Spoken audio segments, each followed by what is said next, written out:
Edo State Deputy Governor Right Honorable Kwame Philip Shaibu don congratulate Miss Okundaye wey win Miss Supranational for the just concluded Miss Universe Nigeria MUN 2023 beauty pageant.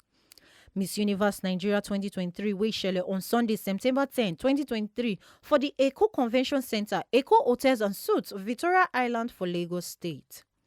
Okundaye wey come from Edo State represents Zafara for the just concluded beauty pageant and go represent Nigeria for the upcoming 15th Miss Supranational for Poland.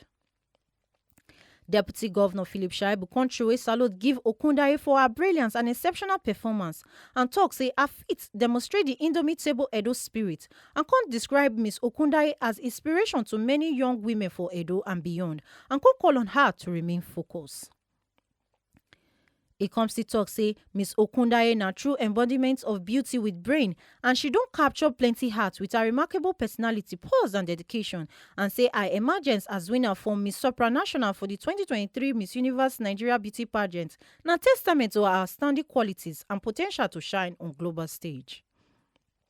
Oga Shaibu Controwe salute to the organizer of the event wey showcase the talent and intelligence of women from around the country and provide them with platform wey go make positive impact for the society.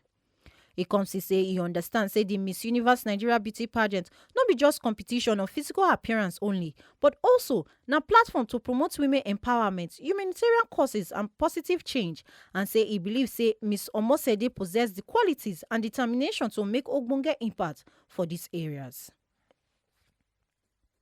Make una not forget say, as we see am, na so we dey talk am, we no dey take blame.